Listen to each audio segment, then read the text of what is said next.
We've been victimized by our religious heritage in this regard and by our continuing arrogance and stupidity. And if we're victims, then we are both losers. And if this is so, then we both stand to win enormously in a new day with a new relationship and a new understanding and appreciation. Why then are so many of us discomfited by the women's lib movement? And we are. And I'm not speaking merely of an antagonism over having to concede points or of having to share the bus ride equally, or of allowing women to move into the front seats, or of sharing our clubs with them. But over and above or beneath that, there is a feeling of uneasiness. At least I've had it. And this sermon was prompted by a friend of this member of this congregation writing 4 or 5 weeks ago expressing the same feeling. And I know her well.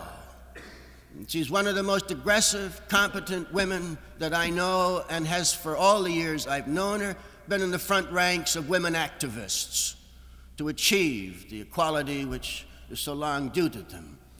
And she wrote and wanted to know from me why she was now so upset deeply in her heart about the movement that she believes in so deeply. And it prompted me to explore my own feelings and my own reactions. I think it's because, of course, in any movement, there's so much that is petty and inconsequential. And any movement will bring to the front those who seek for the recognition and who seek attention and will get it by any means, and are more interested in the attention they draw to themselves than in the achievement of goals and objectives.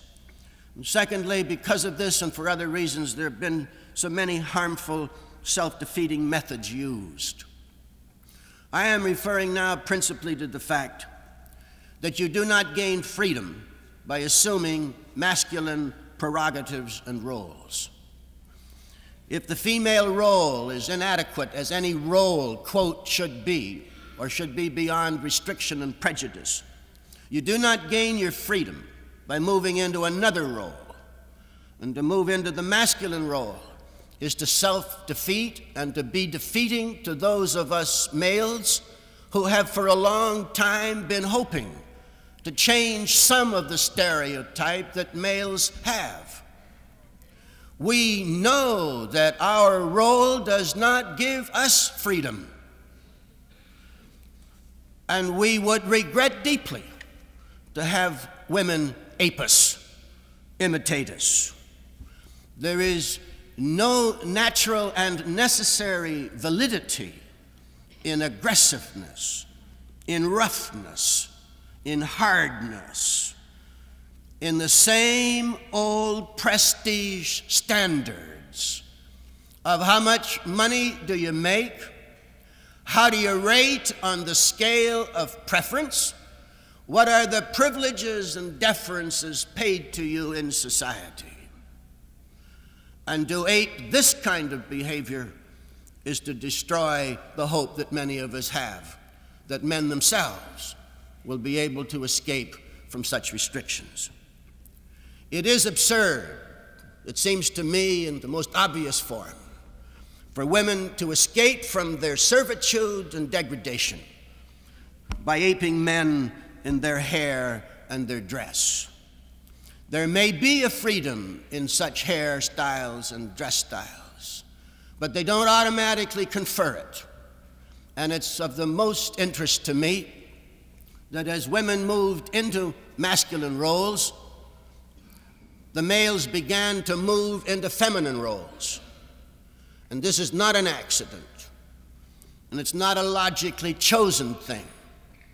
It's a deep-laid, intuitive, instinctive reaction behavior to preserve qualities that one feels deeply without awareness are in danger of being lost.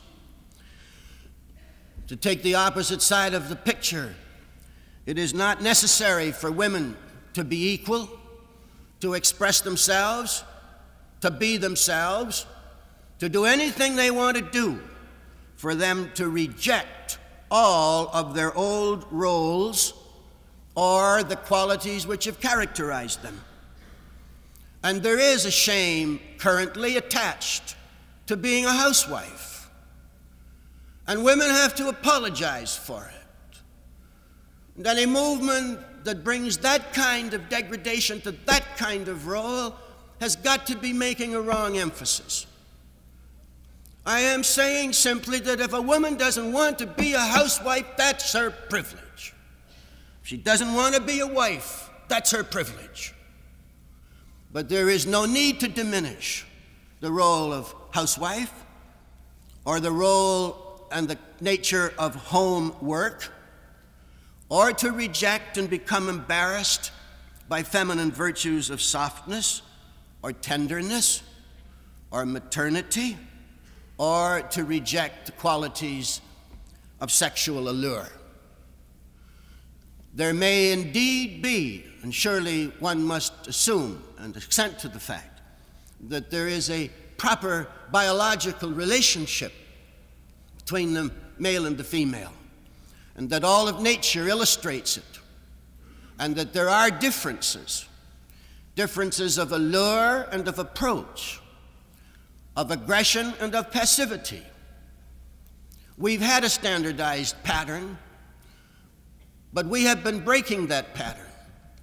It's not necessary that it go on in the same old way, but unless we are to be totally different from all of the rest of nature, which is a proposition that I object to and fight against, then it must be clear that even in the sexual play and function, there will be different aspects to the male and the female in the way they attract each other and speak to each other.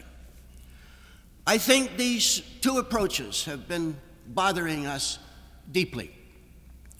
The aping of the male, which so many of us, as I've said before, emphatically object to and resent because we know how it cripples us, and the rejection of the female role, which disturbs many of us because it's a source of hope and encouragement and inspiration to us.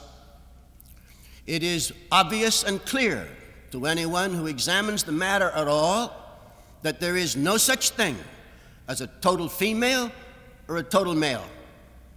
It's the reason I accentuate the yin-yang symbol, that we are both man and woman. We are both masculine and feminine. Some of us have more masculine qualities than feminine, and some have more feminine qualities than masculine, but they're in both sexes, and the conflict and the struggle is there. I doubt that it can ever be eliminated, but there may be different kinds of balances, different qualitative levels and relationships. It is for us to experiment and to explore, but we run an enormous cultural risk, survival risk, over attempting to deny our basic nature. It is my own interpretation that I have not seen expressed elsewhere, but surely must have been, that in behind this confusion lies a great deal of self-hate. I think this is why my woman friend was upset and disturbed, that she sensed a hate, perhaps dimly in herself, but in her friends and co-workers, a self-hate, a diminution of themselves as women. And this is perfectly natural.